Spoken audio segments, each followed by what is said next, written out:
handle the heat. Yeah. You can handle the heat. Yeah. Out of system, you can handle the heat. Booyakasha! Welcome back to another episode of If You Can't Handle the Heat. I am your host, and today I'm your only host of If You Can't Handle the Heat, presented by Out of System. That is because to my left, I usually have Micah but he's on a plane, literally as we speak, landing, getting back from Diana. And on my right, I usually have my brother, Joe Worsley, but currently he is driving a car that needs some labor, so he's taking it into the shop right now. So you just have me, the SWIZZ, Gage Worsley here. Now, we did promise you that this would be the first YouTube live show. I mean, not live, but YouTube show. And here we are. I wish I could have my co-host with me, but they'll be with me next week. Now, before we start this beautiful, beautiful episode of If You Can't Handle the Heat, just want to thank our sponsors. For those of you who do know, we're sponsored by Slunks. Had a video about it. Check it out on our YouTube. And we had our own Out of System Slunks along with a slunksership with them. And we sold them, and they sold out within 2 hours. Don't worry, we put a second shipment in. So if you didn't get it, stay very, very tuned. But now you're going to know how quick they go. So if you are expecting to get Slunks, make sure you go and you stay on top of it, because otherwise they're going to go out like that again. Another shout out to our sponsors, Dr. Price's Vitamins. I got 3 of their flavors right here. They got the electrolyte mix of tropical, raspberry, and blueberry pomegranate, and my favorite, lemon lime. Again, this keeps us energized throughout the day. We're in the hot sun of the Hermosa, on the beach, playing 5-6 hours a day. This stuff right here. I mean, sometimes I go out with, I don't even eat. I just fuel with electrolyte mix and put it in my water. Bam. They come in tablets. They come in big tubs like this. Again, link in the description on Amazon, or just visit the website. Now, let's get back to the bulk of the show here. For those of you who aren't following the international scene, for those of you who are following the international scene, VNL is happening today. Literally, a game was played between Canada, or for USA relevance, a game was played between Canada and America today. America coming victorious 3-0. Now, I want to kind of go over a few things, because some people might have a few questions about how the kind of VNL process works and why they were seeing different lineups. For those who don't know, the starting outside hitters usually tend to be for the U.S., or like Taylor Sander and Aaron Russell. Those two, I know they're hurt right now. I know. I remember I didn't see Aaron Russell's injury, but I saw Taylor's injury, and it was not good. And especially with the Olympics right around the corner, they're kind of healing those guys, getting them right up. So for VNL, for the teams that actually qualified, especially for the earlier rounds, you're going to see them play a lot of the younger guys. For example, you saw on the U.S. team, Kyle Ensing was starting. TJ, great player. So, TJ's starting. So, all the players there. And a couple of, I forget who was there. I know Eric's the libero, Micah. But anyways, you're going to see a lot of the younger guys start playing. They're going to start mixing people in, because they already qualified for the Olympics. So they're seeing this as a qualification, or a tune-up, if you will, for the Olympics. So that's going to be exciting, seeing a lot of people play, a lot of people who might not usually play. Like, for example, I was watching Italy versus Poland? And it was Italy's, a lot of their young guys. And it's just cool to see those guys out there, because that's the future right there. Because usually what happens after a quad, but when people refer to a quad, they refer to every 4 years, right? Every 4 years of the Olympics. And that's when, again, next quad starts after the Olympics, next 4 years. And basically, after a quad, a lot of times what happens is the older players tend to play into that quad or whatever, and then either they continue to commit to the next quad, or they retire. So see a lot of the young guys, see a lot of the future, and a lot of guys in different programs all around the world are waiting that quad, and after that, those new guys need to step up, or guys will replace them. Basically, that's how it goes. So it's interesting seeing those guys in international competition. You'll see some guys play a lot of starters, some guys not play a lot of their starters. A boy of the show, Rado Parapunov. He is on the Bulgarian national team. I wish to see him start, but they lost today, unfortunately. I think it was versus France, 3-0. But maybe he'll start in the next couple games, so make sure you guys pay attention to that. Stein Van Tilburg, another Hawaii player, is also on the Dutch national team. And then the last one is, I'm trying to think. Obviously Taylor Averill. There's one more. No, I forget. Those are the guys, the UHs who are representing all across the world. Now, for the other VNL stuff that I kind of wanted to go over, again, you're going to see a lot of the younger guys going into the game, right? So it's a lot of the guys getting more and more experience. Some guys will play more. Some guys will play less. But the team that wins, I forget who it was. Basically, don't expect the team that wins the VNL or whoever wins VNL to then go into the Olympics and win. Because, like I said, a lot of the guys, they're resting their older guys. They're just trying to tune up, or they're just playing their younger guys, or it's the lower teams that are playing their starters that are good enough to beat those younger guys and basically win. So that's one thing. I was going to talk to Joe about that when he got here. I was like, do you think that the team is going to win VNL, which is like not, I think, a month after or a month before the Olympics championships or whatever, or maybe it's during. I forget. That's why we have Joe here. He usually does technical stuff. Me and Micah do the color commentary, and we just screw around. That's how it usually goes. But not this time. I'm the judge, jury, and executioner. I should spread my wings right now. While I'm at this, make sure you guys check out our merch right here. It's going out fast. Check it out on our website. Link in the bio. Big plug guy today, aren't I? Wow, what a tonal change I just had right there. It's all serious now. Change it up. That's the SWIZZ way. You know how it is. But yeah, so I don't think the team that's going to win VNL is necessarily going to win the Olympics. I was talking to Joe about this earlier today. I was like, who do you think's going to win the Olympics? And he's like, dude. I'm like, who's the top team in the world? He's like, dude, top team in the world is Poland. I was like, really? And obviously that can be an obvious answer. That can be not a surprise to some people because Leon, the best player in the world, just got his Polish citizenship, and last year I think they got third with Leon, but now a year under their belt, more experience. He's like, oh yeah, for sure. They're for sure the top team. I was like, what about U.S.? I was like, U.S. is good, but obviously they're playing without their two outside hitters right now, who I don't know the inner details of it. I hope are good, especially for the Olympics, so I can help them out. But he's like, yeah, Poland. And Poland's actually by far, out of all the countries, by far is the deepest roster out of any country. I think if I guess second up would be, I think USA's up there. Russia's definitely up there. I don't know, you see a lot of Brazilians just kind of France. I don't know. I guess I just name the top pro or some of the top programs. I don't know, but I'd say Poland by far is the most. I mean, I haven't even gone pro, which I'll announce where I'm going later in the podcast. But you just know, like, just watching the Polish league and just watching. Basically, if you watch Poland, they'll just literally different tournaments. They'll just have guys you've never seen before, and they're just freaking wicked. I mean, look at Zaksa, the top team in the world who won Champions League this year.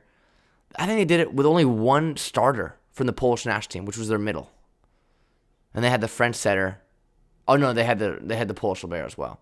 But that's the thing about Poland; they always just like, I don't know, they pop up out of nowhere. It's just insane to me. Like that national team must be crazy competitive, and so are the others. Don't get me wrong, but I just know there's some about Poland, and now they're the best player in the world, who they're benching, and they're just gonna be just fine. They're just benching because for rest. Load management. I guess they do that in volleyball now. I mean, is that normal, like load management now? I don't know. I guess before the Olympics that makes sense. I don't know. Load management. I don't know how I feel about that. I mean, I'm a libero. Like, for example, like I'll go all the time. I'll just go and be like, yeah. Like, I'm tired. I want to play this national championship, or I want to play this game in the morning because I get my jitters out or whatever. But obviously I'm not hitting because like Rattle came, like, he was talking to me. He's like, yeah, dude, there's no way, like, I could do that. It's not good for a hitter to play a game at like 10 a.m. I was like, yeah, that's true. That's what, I don't know. But then again, Rattle's the same guy who's taking like 50 swings a night. You know? And he's not complaining about it. That's the one thing about Rattle. He never complains about it. Patrick, same way. Colton takes care of his body, so he's the same way. So it's like, I don't know. It's different for different people. Then again, I'm not. But these guys are like 27, 30, so they really have to really take care of their bodies. And I'm a libero, so I'm not expending as much energy. But, I mean, I don't know. Tough, though. I'm going to squat all day. For those of you who watch, I definitely go in a deep squat. All day. Every day. Yeah, man, so Poland's probably the favorites to win. We'll see after the VNL. But that's the thing about Poland. Maybe they'll win with their B, maybe C squad for VNL, and then they'll go and win the Olympics with the A squad. That'd be nuts. That'd be insane. Hope USA does well. Maybe. Hopefully those outsides get back to health, and then they're all good to go. Because, I mean, this is it right here. This is the Olympics. This is big time. And even if they're not 100, they're gonna play. But But the good thing about USA is they have a very deep roster, So we'll see what happens. I guess this is a good time to announce this. Best times as any good as this is the best time as it's ever gonna be, and so next year I will be continuing my collegiate. I want to get to that in a second. I want to basically reveal where I'm playing next year, and that will be at Daya Burgas Volleyball in Bulgaria. So I'm continuing my pro career in Bulgaria on Daya Volleyball, and I'm really excited. And it's in Bulgaria, for those wondering, and I'm making Rado happy. I know some people were like, no way you're going to go play in Bulgaria. You're just joking around with Rado. No, absolutely not. I mean, that's a great volleyball country. They produce a lot of really good athletes, and I'm so excited. I'm so stoked. I'm going to be right on the into Black Sea right there, so I'll be 3 hours away from Sofia. I'm excited to see Rado's family, meet the whole of them. I met a lot of them and actually get to know them better. I'm not playing with Rado, for those wondering. Rado's going to Serbia. Patrick's going to Brazil. I don't know if Colton. I know where Colton's going, but I don't want to be the one to announce it if he hasn't announced it already. But yeah, so I'm going to play on Dea, on Burgas, on the coast of Bulgaria. So I'll have a nice beach home. I won't have a beach home, but I'm playing. Obviously, I'm playing libero there. I'm really, really excited, and that's where I'm continuing my career. So I haven't really told anyone. Well, I've told my close friends, but I haven't really announced it to the internet yet. And I'm really excited about it. And I'll be there in August starting. Not starting the court. Well, hopefully starting the court, but like starting in August, I'll be there. And the rest is history, and just work my way up and hopefully do my thing. I'll see if my games are live streamed if anyone's interested. Hope maybe out of system will cool live stream them, but we'll see. We'll see. Another question that people always ask me is, who's the better team, the 2019 UH Hawaii or 2021 UH Hawaii? I mean, the one thing that 2021 obviously has over 2019 is W1. But in terms of skill, it's not even close. Not even close. I was talking to Josh Walker. We were talking on the side. We were like, yeah, man, it's the level of volleyball. Like, you have really good players, but like spread out on both teams and all of NCAA. But as a whole, you watch this year's, and then go watch 2019's, and it's just Long Beach Hawaii. It's just way faster, way better. And I don't want to say cleaner volleyball, just because when it's quicker, obviously it's not as clean, but it's very even in the chaotic situations, it's way more controlled, So it's not just like, I don't know. This year, sometimes it's like, you see way more tips this year, just way less controlled. But for sure, the 2019 team was better. But like I said, the 2021 team got it done. But overall, skill-wise,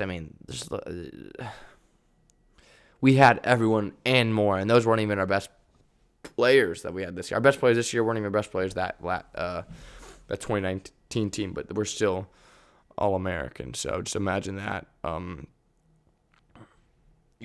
my opinion, it's just not even close for me.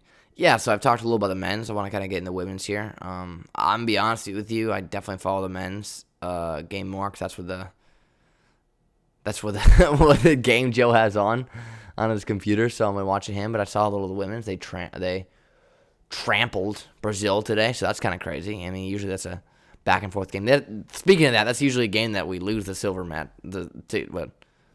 Win the silver medal or get the silver medal too instead of winning the gold. Did I hope this year we go over the hump, man, USA, because they're definitely good enough. They definitely have the firepower. They've shown that they can win in big time games. That's the thing. That's tough about. I haven't been to it, but that's tough about the Olympics, man. It's like you get one shot, and then 4 years later, you got to wait another 4 years. It's crazy. I guess it's the same for volleyball. I was thinking, not the same for collegiate volleyball. It's like you get 4 years to win a championship. If you're some guys, you can get 6 years. Everyone come up to me and they're like, yeah, man, it's so bogus that I don't think they knew that I played at Hawaii. We had 6th, 5th year seniors that they're like, oh yeah, why don't they just go up and leave? Like, you had your shot. I'm like, yeah, I get where you're coming from, but definitely benefits me. So I'm I'm playing behind that block, so I'm not gonna go over and just gonna go complain about it, Oh, but that's the thing about the Olympics, man. It's crazy. It's like you get one. What's it called? You get one shot, and it's 4 years, and then you're done. You're waiting for it. So that'll be interesting. I don't know. I mean, and especially like for me, obviously it's not gonna be the same atmosphere in the Olympics. So there's no like home court advantage. There's no fans. For example, Poland and a lot of other teams, they travel really, really well. Whereas this year's in Tokyo, so the Asian teams, Japan travels insanely well, but they're also really, really good. So I don't even think they'll need the fans. Coming from someone who usually relies on the fans and has a big fan base with Hawaii, dude, it takes a big effect. I want to get this out of the air, dude. Playing without fans, you can say whatever you want, man. Like Hawaii, like I know this firsthand. Playing without fans was like, trust me, bro. It's definitely a huge, huge loss for sure. Like not even close. Like it's not like one of those things where it's like, oh well, they're there. I mean, if you're a school that doesn't get a lot of fans, okay, you can say that. But like with Hawaii, dude, made a huge. I mean, if you watch us, we were better on the road than we were at home, which is something that's very, very rare. Which is when it worked out better in the long run. But yeah, that's just something I've noticed. I don't know why. I think as a fan, like for me, I would have to yell. Cause I was the guy with the energy. I was the energy guy. So I'd have to yell. And then I have to bend down, breathe. And then I have to get back up. I'm like, okay, I'm good. Let's do this thing. But yeah, so like playing that atmosphere, definitely going to change. I don't know. Like, again, I haven't really played very much international ball. Hopefully in the future I plan to. I was playing in the summer, and then what happened is that, like, I got an email and everything. Okay, USA stuff. I'm like, okay, let's do it. And then they're like, oh, wait, no. With COVID, we had to limit it down to a certain amount of people, a group. And they decided, and they took 2 liberos there to train and stuff, and it was Eric and Dustin, as it should be. And basically what they did is they just dwindled it down to that. Basically took the guys that they've been going with, which makes complete sense, and they should have. So I'm hoping I play well and get scooped up in the next year after hopefully a good career at Burgess Volleyball. And Joe is playing in Lunenburg, and Micah is playing in Poland. I believe that's announced already. So that's all said and done. So we're all going very, very different places. Hopefully we can meet up, I don't know, in Christmas or something, because Rado again, Serbia. That's just some boys, all 4 of us in one spot. Legendary, my friend. But yeah. Anyway, another thing, I've talked about the girls. I'll talk about not the girls, the women's, and I talk about the men's. Get that mixed up. I don't know why. Indoor. I want to talk a little about the beach. A little race to the beach here. I was talking to Taylor Crabb because obviously he's in Hermosa here and he's training, so play a little 4-man against and with him here. And he was saying, he's like, yeah, man, like they're going to be strict. They're strict as it is, as FIVB, the organization who runs the international events. They're strict right now, and Olympics is going to be just as strict. Like it's basically 3 people get to enter the premises. Player 1, player 2, and their head coach. The assistant coach isn't allowed. The stat guy isn't allowed. No one's allowed. Because I was like, where's the Volley Vikings like vlogs and stuff? I want to watch those. But then I was like, oh, and Joe was like, yeah, they probably don't let anyone in there. I'm like, yeah, that's a good point. That makes a lot of sense. So it's just like 3 people allowed in there. And I think beach volleyball is usually the first, if not the second. I think gymnastics is first, or swimming. But usually top 1 or top 2 most sought after tickets in the Olympics. And usually they have a DJ that blast in, so I can imagine their DJ is just going to just turn the subwoofers up and just absolutely crank the place full of sound. Hashtag throwback to the Long Beach, Hawaii sound. Oh, man. Yeah, what'd you guys think of that? Let me know. What'd you guys think of that sound? I like the sound, obviously, but that's my job, I mean, if I was against, I don't know. If I was going somewhere and I was playing against someone like that, this cranking noise, I'd be fine with it. I don't know. If you guys want the full story of that, it's on our YouTube. The Alan Knipe, Charlie Wade situation. That was nuts. That was cray-cray. It's a 5-setter. That was a long one. But yeah, so beach volleyball is gonna be interesting, man. All the Olympics gonna be interesting because I just remember like watching swimming and stuff, and just like all this other stuff. And just hear the crowd roar. My mom goes crazy. That's gonna be so much different now. Just sitting at home, just you're the only one yelling. Maybe they'll what can they put in crowd noise? I wonder now. I wonder how it's gonna look. Cause Japan, I mean, obviously they gotta follow the rules, but they're also very good etiquette and very, very good thinkers, obviously, because they're always next level stuff. Just by going there, it's just the 2 words to describe it: next level. So I don't know. We'll see what they do there. We'll see how the old shebang goes. I'll be watching very, very intently. I want to go over a few. That's what I'm going to go over. A few Olympic sports that you guys should check out. Just off the top of my head that I love to watch. Obviously, the volleyball, the beach volleyball. Hopefully, come on with a lot of hardware from both of those. We should, because we're a lot of favorites in both. Number 1. This is not in any order. Fencing. Dude, fencing is freaking intense. So intense. Like, I was like, oh my God, just like watching this is insane. 2, archery. And I'll tell you why. Because the same reason for fencing. For fencing, it's like ding-ding-ding. It's like the anticipation. It's always the ones with the anticipation. Also for archery, you're like waiting, and then it shows, and then it goes, then it just, and then it cuts straight to see where the target is, obviously. So you're like, oh, it's quiet, and you see it like, whoa. And then also like in archery, I'm like, it's easy to follow because you just hit the red thing in the middle. You know what I'm saying? Like for me, like just sometimes I don't even know what the hell's going on. Bobsled 3, bobsled. That's Winter Olympics, I know. But, dude, that's intense. So intense. I'm not going to name the obvious ones like gymnastics and swimming and stuff. These are more ungeneric sports that you should definitely pay attention to. There were a couple more. I forget, though, that we just watch. Oh! What's the one with their, and they throw the rock? What is that? Let me look it up. Curling. Duh. No. That was so stupid. But curling, dude. Because that's the anticipation, too. They go here, and you're like, whoa, oh. And you're like, yeah, you go crazy. Because, like, I can actually kind of follow these sports.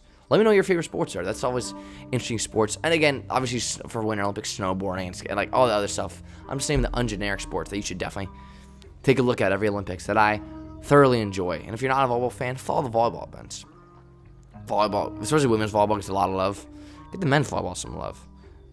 Pretty gnarly. Go and watch it if you haven't watched it already. But then again, why would you be watching this podcast if you don't follow volleyball? Maybe it's my good looks. Maybe it's the merch.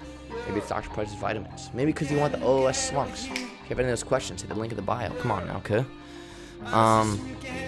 But then again, guys, I wish I had my 2 co-hosts here.